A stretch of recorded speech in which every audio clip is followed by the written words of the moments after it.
One way I like to start a canvas is with some dry brushing and a dark color.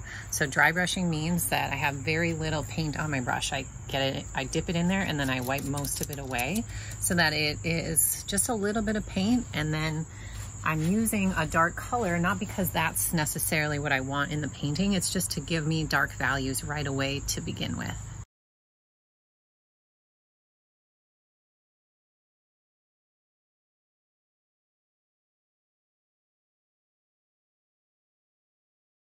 My second favorite technique to do after my dry brushing is drips. So now I'm gonna take a lot of water and add it to my paint so that it's very liquidy.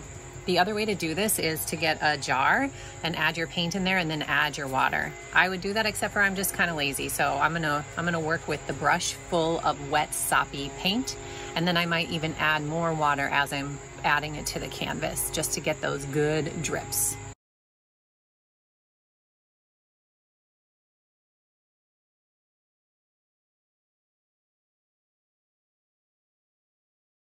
So I've got my dry brush marks and now my drips, and what's happened is there's just some sense of a composition. So next I'm gonna bring in some texture, and I decided to go with a different color now. I've got some cobalt blue, and that's really just to get a different value. Again, I'm not committed to these colors at all. I just wanna have a medium tone instead of just all dark tones, and it's intuitive painting. I might as well just do what feels fun. So I'm gonna spread this out a little bit, add a little bit of water, and then I like this technique. It's really good for texture. I'm gonna take a paper towel, I'm gonna crumple it up so that it looks interesting, and then I'm gonna dip that into the paint. And I'm gonna focus now on putting it in places within the composition that I've already created. So I've got these sort of sections, and maybe I'm gonna hone in on like an area that I think would look good with more texture.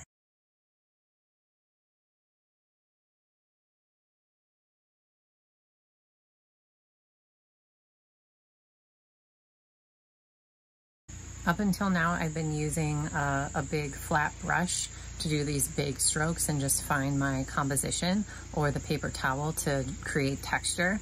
And now I'm gonna move to a smaller pointed brush and do some lines. So I'm gonna get my brush in the paint and I'm gonna twist it while I pull it across the canvas. And this is a way to add in some more lines because the drips are only mostly horizontal and vertical. So now I can play with some other lines and enunciate things that I like that are there. And if I really like something, I might add multiple sets of lines, not across the whole canvas, but just in a particular spot that adds some visual interest. And I'm gonna work again with some cobalt blue, and I brought in some ultramarine blue now just to bring in a third value. I might still paint over top of all of this, but the values will show through.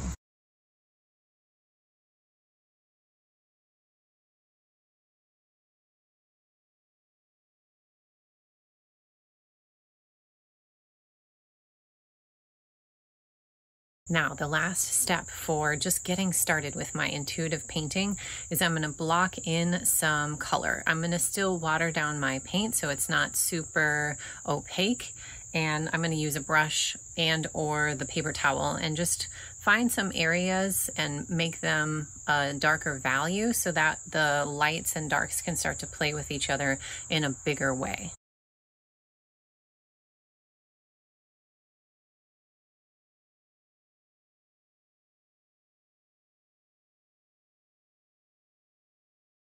Those are my 5 favorite techniques for starting a painting. This is just the beginning. It's the underpainting. I use it to get inspired and to give me something to play off of.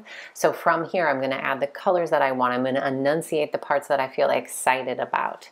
So I'm curious, which one of these techniques is your favorite? Leave me a comment below.